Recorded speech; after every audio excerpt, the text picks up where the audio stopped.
Fala pessoal, tudo bem com vocês? De virada, o Palmeiras vence o América no Allianz Parque, mas foi lá no último minuto, dois tempos diferentes, uma certa falta de concentração, mas os destaques, William Bigode, como sempre, artilheiro, Jailson, Felipe Melo, muita coisa pra gente falar. Chega mais, eu sou o Chico Garcia, inscreva-se no canal, hein?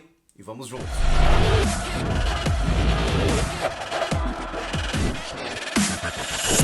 Ufa!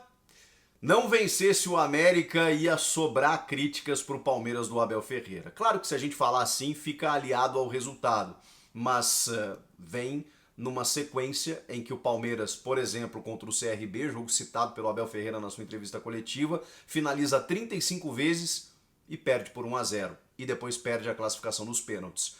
Precisa mais efetividade e acordar também. Não sei se foi 11 da manhã, mas o primeiro tempo, o começo do jogo, foi mais favorável ao time mineiro.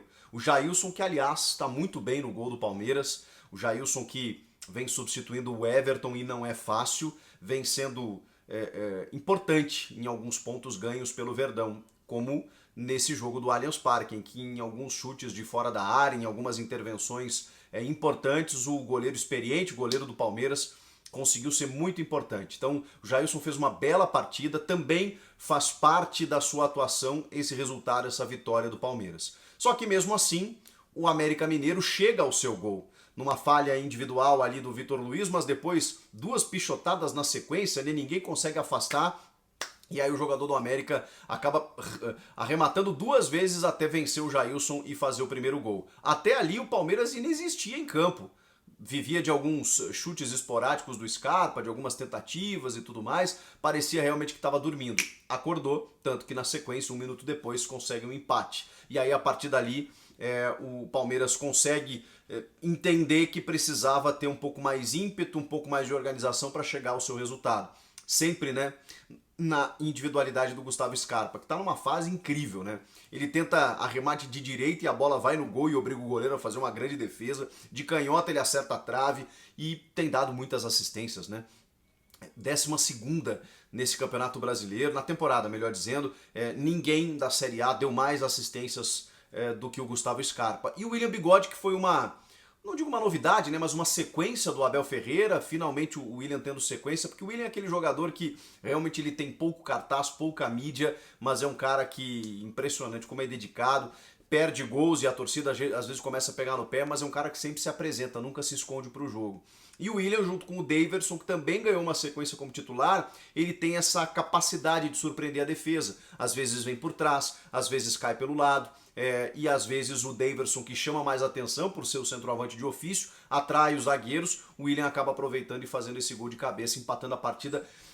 Importantíssimo naquele momento, porque 1 minuto depois o Palmeiras já volta para o jogo. E ainda assim poderia ter ido para o intervalo perdendo, não fosse Jailson da Massa, que pegou um pênalti do Ademir, que inclusive o Palmeiras tentou contratar no começo do ano, vocês vão lembrar, a negociação não fluiu, não aconteceu e o Ademir acabou desperdiçando a penalidade. Um pênalti meio bobo, né, de total falta de atenção, porque o Renan perde o tempo da bola, mas na verdade ele não vê o Rodolfo chegar, né, e aí vai tentar chutar a bola, chuta a perna do adversário, um pênalti até meio claro, assim, para a arbitragem, que demorou muito para analisar no VAR, depois ver se era pênalti ou não. Não entendi qual a discussão, né, se houve o pênalti ou não. O pênalti aconteceu, sem querer também é pênalti. Falta de atenção, completa bobeira do zagueiro Renan, que acabou cometendo a penalidade, mas o Jailson foi lá e deixou o Palmeiras indo para o intervalo com 1-1. E aí muda tudo no segundo tempo.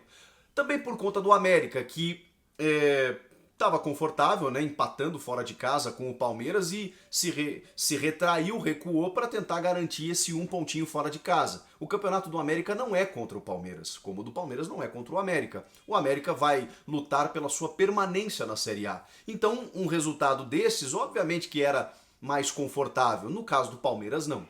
O Palmeiras precisava vencer o jogo exatamente pelo América não disputar a mesma coisa que o Palmeiras, pela sequência, né, dos últimos jogos, apesar da vitória sobre o Juventude, muito tranquila no meio da semana, e é isso que você tem que fazer contra times que estão na ponta de baixo ou figurarão ali na parte do meio da tabela para baixo. Precisa vencer.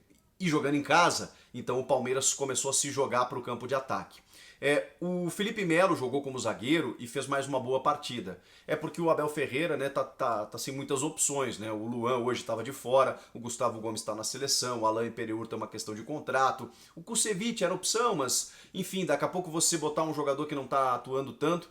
O Felipe Melo vem sendo testado, o Abel já tinha conversado com ele e foi o zagueiro ao lado do Renan. E o Renan, né, que é um zagueiro que vai se afirmando, cometeu o erro no pênalti, mas é um zagueiro cada vez mais afirmado. Vitor Luiz, Marcos Rocha e o Gabriel Menino numa segunda linha. Depois entrou o Mike por ali para fazer, exatamente para ter esse apoio na defesa e no ataque, porque eu notei o seguinte, depois quando ele tira o Vitor Luiz para colocar o Luiz Adriano, ele deixa o Scarpa de lateral. Mas na verdade o Scarpa funcionou como um homem mais aberto pelo lado esquerdo e apenas quando o time não tinha a bola é que o Scarpa voltava para a lateral juntamente com o Mike.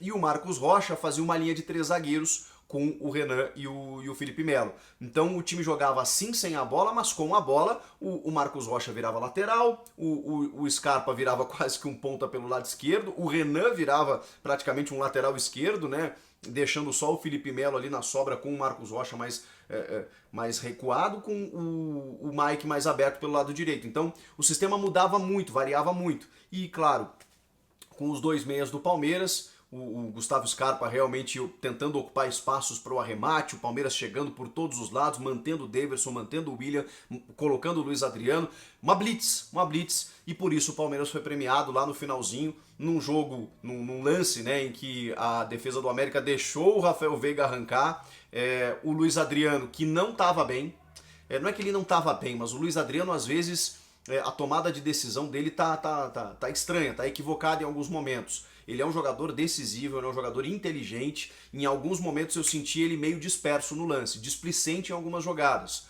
Essa crítica tem que ser feita ao Luiz Adriano, mas na hora decisiva ele resolveu.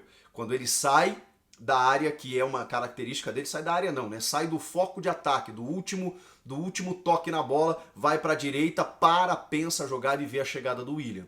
E isso é o que o Luiz Adriano, que tem já 3 assistências na temporada, tem que fazer. Porque quando a bola caiu no pé dele, ele não resolveu. Ele chutou como, enfim, de forma equivocada, ou chutava travado, chutava em cima da defesa, não pensou numa jogada mais inteligente, interessante. Nesse caso, no caso do gol, ele resolveu justamente na hora que precisava, né? Então, pelo menos o Luiz Adriano acabou decidindo a partida e o Daverson tinha até cabeceado na trave, era um cara que estava buscando espaços. Então, quando a gente compara o Daverson e o Luiz Adriano, o Luiz Adriano é titular absoluto. Só que às vezes o Luiz Adriano depende desse ímpeto, né? De se apresentar mais para o jogo e de acertar mais na tomada de decisão. O Daverson está entregando nisso.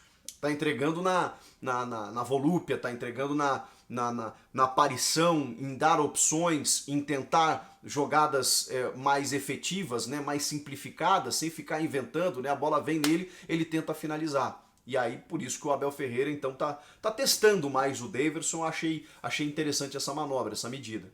E aí, o Palmeiras chega à sua virada com esse grande cara, que eu sou muito fã pela entrega que ele dá para o time, que ele tem nos jogos. O William Bigode não desiste nunca e o Palmeiras foi premiado pelo segundo tempo que fez, pela pressão exercida sobre o América.